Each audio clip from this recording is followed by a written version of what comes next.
Je vais donc ce matin nous partager un thème.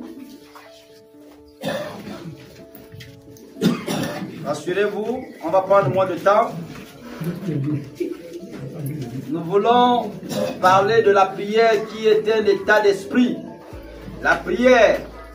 Lorsque je faisais des cours bibliques, notamment par le canal de ETD, souvent on nous enseignait la prière. Mais la prière comme étant un échange de paroles avec Dieu, c'est-à-dire parler avec Dieu.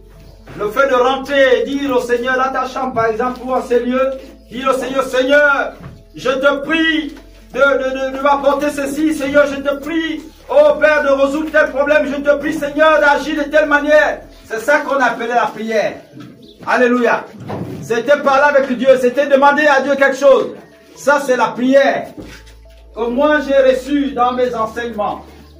Et pendant que j'étais, il y a quelques jours, n'est-ce pas, j'ai été bouleversé de voir par le Saint-Esprit que la prière finalement, ce n'est pas que le fait de multiplier les paroles, de venir dire à Dieu ce que vous pensez. Et le Saint-Esprit me rappelait que la prière, ce n'est pas ça. Ce n'est pas ça la prière. C'est ça, tu veux dire, mais l'homme là, qu'est-ce que tu veux nous dire là le matin là? Non, la prière, c'est pas là Dieu.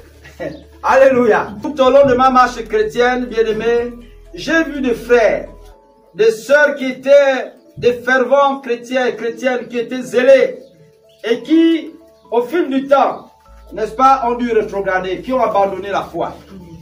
Tout au long de ma marche chrétienne, j'ai vu ce type, n'est-ce pas, de phénomène se produire sous mes yeux. Et puis je me suis posé la question, ces gens-là, étaient-ils véritablement sincères? Qu'est-ce qui s'est passé pour qu'ils viennent à connaître le maître et puis le lendemain à le renier? Qu'est-ce qui s'est véritablement passé? Et je me suis rendu compte, parfois discutant avec certains, que d'autres ont été déçus. Déçus parce que les attentes qu'ils avaient placées, n'est-ce pas, ils n'ont pas pu récolter cela. Parce que les prières qu'ils ont adressées à Dieu, en ce temps-là, ils n'ont pas vu les résultats. Et là, ça les a déçus fortement au point où ils se sont dit, mais finalement, ce Dieu-là existe-t-il ou il n'existe pas? Alléluia. Donc vous comprenez que tout ça, n'est-ce pas, les prières non exaucées ont entraîné beaucoup de nos frères à renier la foi. Et cette histoire que nous venons de lire illustre naturellement les cas de ces deux différentes personnes qui prient le Seigneur. La Bible déclare que Adam et Ève vont mettre au monde des enfants, et ces deux enfants-là, Caïn qui est le premier, le deuxième donc Abel, vont donc décider d'offrir à Dieu leurs offrandes. Et Caïn qui donc l'aîné était donc laboureur, donc un genre, comment on va appeler? Un cultivateur. Va donc, n'est-ce pas, offrir à Dieu les fruits de son jardin. Il va prendre donc l'oseille, il coupe l'oseille, il prend le tchani, il va couper donc l'aubergine, il va aller prendre le piment, il va prendre la tomate en fruits, il va prendre le follow, il va prendre le feuille manioc saka, il va prendre, donc, il va mélanger tout ça. Il va faire une espèce de trophée ou un bouquin qu'il va venir donner à Dieu. Vous vous imaginez même vous-même. C'est-à-dire, si on vous donnait un panier comme ça, venant du marché, vous-même, qu'est-ce que vous allez choisir pour préparer ce jour? Tout ça c'est mélangé. Les tchang c'est dans les mayara, le piment est dans les aubergines. C'est-à-dire, qu'est-ce que tu vas prendre concrètement pour pouvoir préparer? Vous aurez l'embarras du choix. Alléluia. Quand on regarde l'offrande de Caïn, on va se rendre compte qu'il n'y a pas une précision, il n'y a pas un choix dans ce qu'il va faire. Il donne à Dieu en ne sachant pas exactement ce qui peut plaire à Dieu en ce moment-là. Donc il se dit peut-être que Dieu peut aimer la tomate, peut-être qu'il peut aimer l'oseille, peut-être qu'il peut... En fait, son cœur est tellement partagé qu'il prend la diversité de ses fruits et qu'il donne à Dieu, il dit Seigneur, choisis toi-même ce que tu vas manger. Par contre, son petit frère va s'asseoir. Il dit ça, il faut que je choisisse le taureau là. Lui là, il est bon. Et il prend. le premier-né. Il dit, celui qui est un peu musclé, là, sa chair un peu tendre, c'est pas trop dur, ça c'est une bonne viande. Et il commence par dépiécer. Quand il dépèce, il dit, ah, c'est sûr que la bonne partie, c'est là où il y a la graisse là. J'enlève la partie de la graisse là. C'est ça là que Dieu doit manger. Je lui fais un bon paquet. Est-ce que vous comprenez? C'est-à-dire, là on voit qu'il y a une différence. Il y a le choix dans ce qu'ils veulent, n'est-ce pas, offrir à Dieu. Alléluia. Il y a donc une différence en ce moment-là qui va s'établir. Entre le premier qui prend la porte-pièce, qui crée un bouquet et qui donne, il dit, Seigneur, voilà ta fleur nutritive ce matin. Tu te débrouilles à la manger comme tu veux. Et c'est lui qui prend soin de réfléchir sur ce que Dieu va aimer. Alléluia. Beaucoup d'entre nous adressons des prières à Dieu. Beaucoup d'entre nous, nous adressons des prières à Dieu.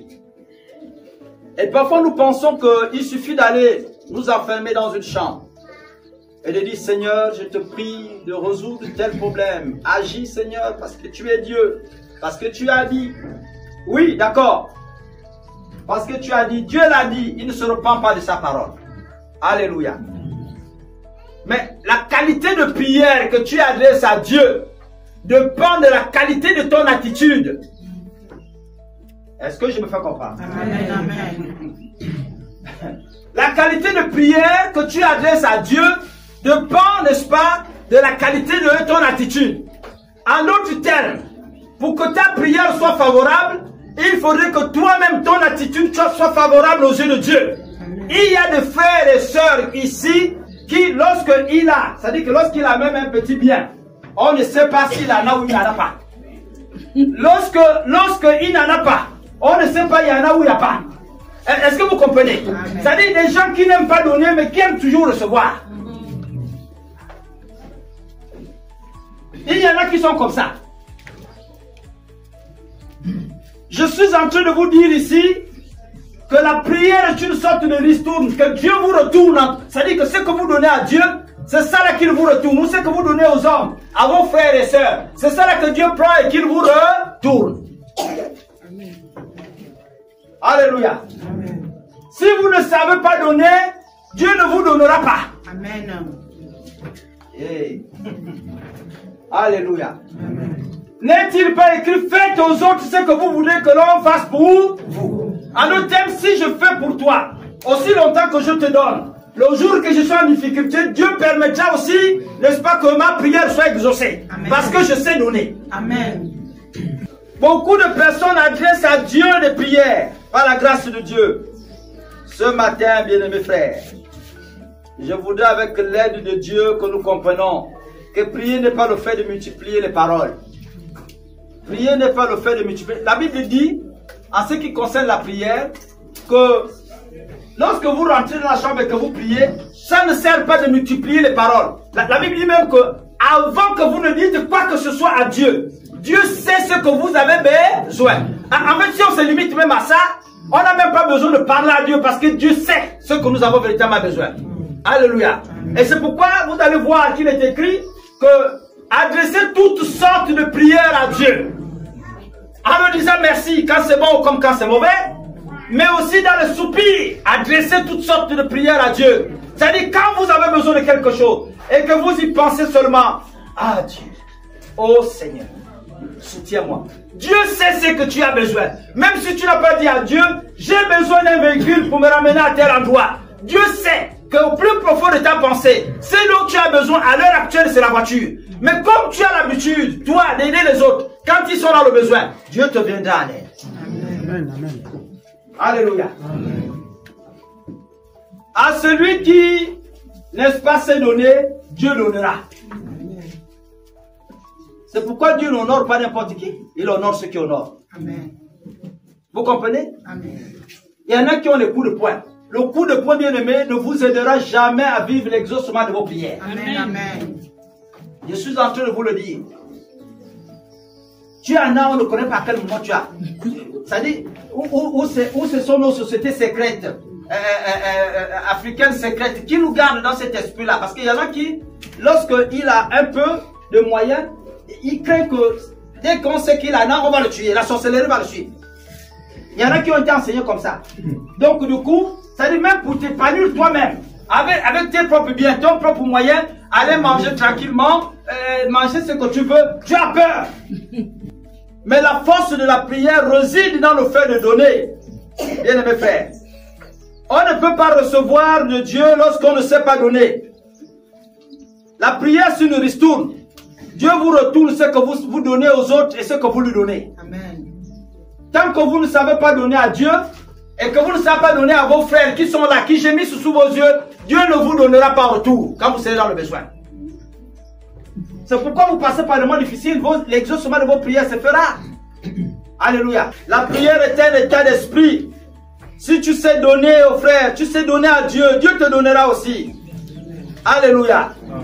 Abel, lui, il a fait le choix dans ce qu'il voulait offrir à Dieu. Pendant que son frère a donné de n'importe quoi. Vous avez des gens, vous ne savez pas les recevoir lorsqu'ils viennent chez vous. Je disais à ma femme lorsqu'elle recevait de la part d'un des jeunes, excusez-moi, de la part d'un des jeunes que j'ai entretenu entre temps, un bien. Le frère là, notre fille était coincée à Libreville. Et puis, au finish, n'est-ce pas, c'est ce frère là que j'appelle. Il était arrivé sur une fois, Gaël. Et puis, le frère, n'est-ce pas, allait rendre visite à l'enfant. Il a apporté de l'argent à ma femme. Et elle était surprise. Mais, chérie, vraiment, j'étais surprise. Mais lui là, c'est qui? Comment? J'ai dit, chérie, quand je t'ai souvent dit que chez toi là, dès que tu reçois les gens là, tu ne connais pas qui tu reçois. Amen. Amen. Il faut savoir, lui là, tu savais qu'il vivait même où. Mais le frère là, ça dit, dès que j'étais à Libreville, son père dit, oh, demain là, papa, nous on a le débroussage. Je dis, papa, je suis avec vous. Et on va aller débourser. Je m'en vais, je débrousse. Il y a un petit besoin, et pourtant je n'apportais pas l'argent dans cette famille-là. Est-ce que vous comprenez? Le fait pour moi d'être serviable, d'être le fils, même si c'est de manière momentanée de cette maison, il m'a adopté comme étant leur enfant. Amen. Je l'ai dit, faites du bien aux gens, vous ne savez pas où vous irez demain. C'est ce que mon père m'a enseigné. Quand nous, on se fâchait contre papa, il donne aux gens. Prenez, c'est si nous on se fâchait, il nous prive, il donne à d'autres personnes. Mais attends papa, tu es comment? Tu donnes aux gens. Il dit, ce que je fais là, c'est pour vous. Le jour où vous serez coincé quelque part, vous allez voir, une autre personne vous viendra en aide. Parce que moi, je suis en train d'aider les enfants des autistes. Effectivement, c'est vrai, quand je suis allé à l'école, comme je vous ai dit, j'ai été aidé par une famille que je ne connais pas. Que je ne connaissais jamais. Vous comprenez? Et je vous dis de manière authentique, il m'est arrivé même d'entendre, ça dit, j'avais l'impression que mon père me parlait souvent. Pendant que je suis à l'école. J'avais l'impression que tous les enseignements qu'il me donnait, c'est comme s'il était assis à mes côtés et qu'il me parlait du bien. Amen. Parce que je voyais tout ce que papa nous disait. Il dit, je fais ça à cause de vous. Là où vous irez demain et que vous serez coincés, vous allez voir d'autres personnes vous viendront en aide. Amen. Et c'est ce que j'ai vécu. Presque partout où je suis passé dans ma vie, j'ai vu les gens me venir en aide, pas des gens de ma famille. Ne vous entendez pas, c'est que les gens que vous faites du bien aujourd'hui vous rendent le bien là. C'est d'autres personnes que Dieu va utiliser du côté de l'Orient pour venir vous apporter la bénédiction. Ce n'est pas ceux-là de l'église et de cela.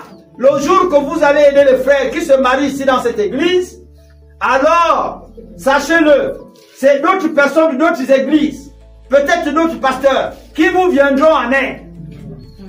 Ce n'est pas forcément le fait de l'aider cela. Vous serez surpris de voir que quelqu'un vous vienne en aide lors de votre mariage, sans que vous ne compreniez comment et pourquoi. Avec du recul, la méditation, la parole de Dieu, je me rends compte que ce que nous faisons avec Dieu et pour les autres également, Dieu nous le retourne. Amen. Alléluia. Amen. La prière, c'est la ristourne. Dieu va vous donner ce que vous savez donner aux autres. Amen. Si vous ne savez pas donner à Dieu, vous ne savez pas donner aux autres, tout ce que vous allez adresser à Dieu comme prière, vous ne recevrez jamais rien. Et vous serez souvent déçus et surpris de savoir que malgré vos 20 ans, 30 ans à l'église, vous priez l'Éternel, Dieu ne vous exauce pas. Parce que vous ne savez pas donner à Dieu. Et parce que vous ne savez pas donner à vos frères et sœurs que vous voyez là. La Bible dit que si vous ne savez pas faire du bien, n'est-ce pas, à vos frères que vous voyez, c'est à moi Dieu que vous ne voyez pas. Commencez par faire du bien à vos frères. Parce que votre bénédiction également dépend d'eux. Dieu les a mis là pour vous bénir. Amen. Alléluia. Amen. Quand vous avez la possibilité, la capacité de faire du bien à ce moment-là, faites du bien. Laissez le coup de pas ou quand il y en a, on ne voit pas. Quand il n'y a pas, on ne voit pas aussi. Ça vous prive de grâce de Dieu. Alléluia. Amen. Vous ne faites pas là du mal à quelqu'un, mais vous faites du mal à vous-même. Parce que le jour que vous serez dans le besoin, vous aussi, vous serez, n'est-ce pas, coincés. Donc les amis, votre manière de recevoir dépendra de votre manière de donner au Seigneur et de donner à vos frères. Alléluia. Oui, frère. Changez la manière de faire. Changez la manière de servir Dieu. La prière, ce n'est pas le fait que vous prenez des jeûnes, des temps de jeûne et de prière, que vous allez vous enfermer. Et derrière, vos cœurs sont mauvais, vous ne savez pas faire du bien. Vous allez vous priver de manger et de boire. Amen. Sachez faire du bien aux autres. Si la Bible déclare que tel Christ est, tel nous le sommes, nous aussi, il faut comprendre que de la même manière que Dieu a donné, nous aussi nous avons besoin de donner pour nous identifier à Christ et pour recevoir la part de Christ. Alléluia. On ne reçoit pas quand on ne donne pas.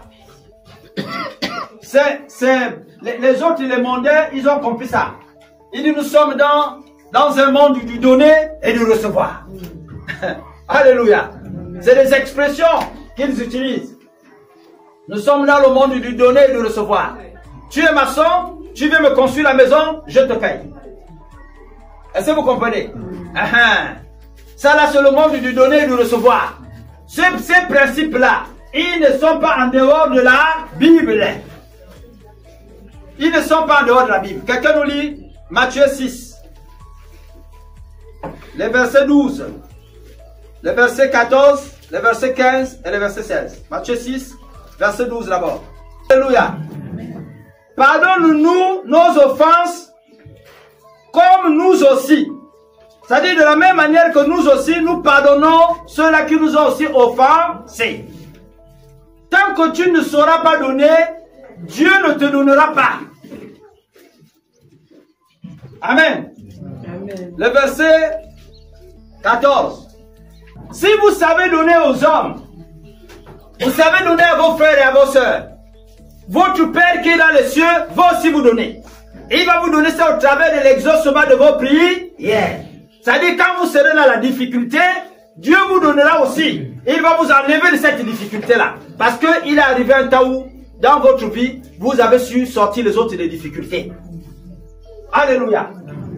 Là, nous sommes là dans le serment de la prière. Quand les disciples posent la question à Jésus, il dit Seigneur, enseigne-nous à prier. On te voit, tu pries pour les malades sont guéris. On te voit, tu pries pour il y a des résurrections des morts. On te voit, les démons partent. Seigneur, enseigne-nous, montre-nous comment tu fais pour prier. Et là, Jésus leur donne les caractéristiques de la prière. Il dit voilà la prière. Sachez faire du bien aux autres, comme ça Dieu vous fera du bien. Verset 15, frère. Si vous ne savez pas donner aux hommes, ce n'est pas le pasteur Serge qui l'a dit. Il dit, si vous ne savez pas servir les hommes, Dieu, votre Père là, il ne va pas vous servir aussi. Alléluia. L'autre crie, au lieu d'exaucer parce que tu as la situation, tu as la solution, tu vas chercher à garder la solution là de par devers toi. Tu ne donnes pas, tu n'apportes pas la solution. Sache-le, le jour que tu crieras toi aussi et que tu seras dans le besoin, ton Père ne te répondra pas, il ne t'apportera pas la solution. Alléluia. Il ne t'apportera pas la solution. Le verset 16. Il dit, lorsque vous allez jeûner là, tout ce que vous êtes en train de faire là, parce que vous vous êtes attristé, tu viens là le soir, tu es dans la paix, oh Seigneur, parce que tu es dans la maison de Dieu tous les jours que Dieu fait, le matin, à midi, le soir, que tu vas t'appeler bon et fidèle serviteur. Il dit ça là, tout ce que tu es en train de faire, c'est-à-dire que toutes les marques que tu te mets sur le corps là, pour te rendre juste aux yeux de Dieu là, il dit ça là, c'est rien. Alléluia. Tout ce que tu es en train de faire là, c'est rien du tout. La clé réside dans le fait de donner. Alléluia. Pour que ta prière trouve un effet, un écho aux yeux de Dieu. Pour que Dieu te retourne ce que tu as souvent donné aux autres, il faut apprendre donc à donner. Aussi longtemps que vous apprendrez à donner aux autres, aussi longtemps que vous apprenez à donner, quand il y a le besoin dans la maison de Dieu, Dieu vous retournera ça. Parce que quand vous donnez là, vous êtes, la Bible déclare même que nous avons des trésors dans les lieux très saints. C'est-à-dire que nous sommes en train de remplir notre banque. Et le jour que nous vidons ici, il dit, mais attends, tu avais fait un investissement? Est-ce que vous comprenez? Tu as fait un investissement, il te faut avoir le retour d'investissement. Là, on te prend maintenant, c'est que la société dans laquelle tu as investi là, avait gardé. On dit voilà, la société a fait un chiffre d'affaires de plus de 10%. Donc on te retourne, n'est-ce pas, tes dividendes. On dit bon, tu avais investi combien? C'était 100 000, non? Oui. Bon, on va te donner une affaire de 200 ou de 150 000. Voilà ta part. Sur ces 100 000 là. Ah, Seigneur, merci. C'est ça, la prière. Et pendant que j'étais en train de lire, je me posais, je disais, Seigneur, comment? Il dit la prière, c'est le fait, n'est-ce pas, d'apprendre à donner aux autres et apprendre à donner à Dieu. Lorsque l'on parle des besoins de l'église, quand ces besoins sont sincères, sauf si vous êtes arrivé dans des milieux où, les églises où on vous a souvent arnaqué. Je dis, c'est tout à fait normal que quand l'Esprit de Dieu ne vous convainc plus de pouvoir donner dans un milieu où vous vous sentez menacé, vous sachez retenir vos biens. Alléluia. Amen. Mais si vous arrivez dans un milieu où réellement l'œuvre de Dieu est considérée, où l'on bâtit l'œuvre de Dieu, bien aimé, n'hésitez pas de donner à la mesure de vos moyens. Je n'ai pas dit d'aller vous dévaliser. Au point où quand vous avez donné, vous n'avez plus rien à manger, vous vous mettez à pleurer à la maison. Ça, c'est pas aussi une bonne manière de donner. Est-ce que vous comprenez? Donc, si vous avez, la Bible dit que celui qui a 2 chemises donne une à celui qui n'en a pas. La Bible ne dit pas donne toutes tes 2 chemises. Est-ce que vous comprenez? Donc, il faut savoir donner. Les histoires où on vous enseigne là, donnez tout, vous serez bénis, vos maisons, vos femmes. Mon gars, mon carré, il va me rester pas. Donc, je suis allé souffrir chez les Batéka, là-bas, mais je te donne tout. Non, mais il ne peut pas me rester pas là-bas. Il y a des mots, il faut aussi apprendre à dire non, donner à vous. Mais sachez donner au Seigneur. Alléluia. Voilà, sachez donner au Seigneur. Et de bon cœur. De telle sorte que vous vous sentez heureux d'avoir accompli une œuvre. Demain, lorsque je prends le cas du temple que nous sommes en train de bâtir, demain lorsqu'il sera terminé, et que vous vous mettez là, vous verrez de nouveaux chrétiens arriver. Vous, oh Seigneur, merci de m'avoir utilisé pour que quelqu'un ait la place dans ce lieu, Seigneur. Amen. Alléluia. Et Dieu vous bénira. Je vous dis tous autant que vous êtes. Vous verrez la gloire de Dieu en ce moment-là. Alléluia. L'histoire d'Abel et de Caïn nous montre, n'est-ce pas, l'importance de la prière et que ce qu'est réellement la prière. La prière n'est pas le fait que, bien aimé, nous allons multiplier les paroles comme je le disais au départ. La prière, c'est de savoir donner aux autres et de savoir, n'est-ce pas, donner à Dieu. Lorsque nous le faisons, nous sommes sûrs d'une chose. Nous avons la garantie que Dieu va nous exaucer. Dieu nous donnera quand nous aussi nous serons dans le besoin. Alléluia. Ce principe, c'est un principe spirituel. La ristourne spirituelle existe. Elle vient de Dieu. Dieu vous donne quand vous savez donner. Et si vous ne savez pas donner, ne vous entendez pas à recevoir de la part du Seigneur.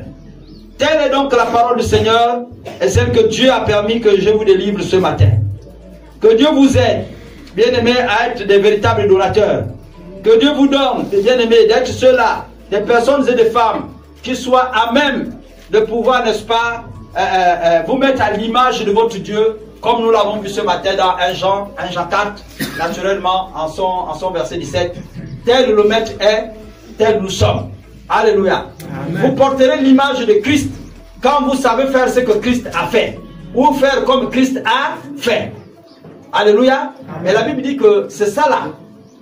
Quand nous faisons comme ça, c'est-à-dire que quand nous sommes comme Christ là, on fait comme Dieu veut là. Il dit c'est ça là qui va garantir notre salut. En d'autres termes, ça va nous garantir des solutions en Jésus-Christ. Alléluia. C'est ça là qui va nous garantir ça. Mais si nous faisons le contraire de ce que la parole de Dieu déclare, quand Dieu te dit donne, tu sais, ne sois pas surprise que tout pour toi soit serré. Et que la sécheresse s'abatte sur toi. Alléluia. Jésus n'a pas été un ingrat. Jésus a su donner. Jésus a su donner. Ici, je ne vous dis pas de donner seulement qu'aux frères, aux sœurs. Même dans vos différents quartiers, vous avez des gens qui ont besoin parfois de vous. Apportez-leur votre assistance. Alléluia. Sinon, vous allez limiter. La Bible dit que si vous ne faites du bien qu'aux gens qui vous font du bien, ça sert à quoi? Alléluia. Il dit, ça vous différencie de quoi, en quoi des païens?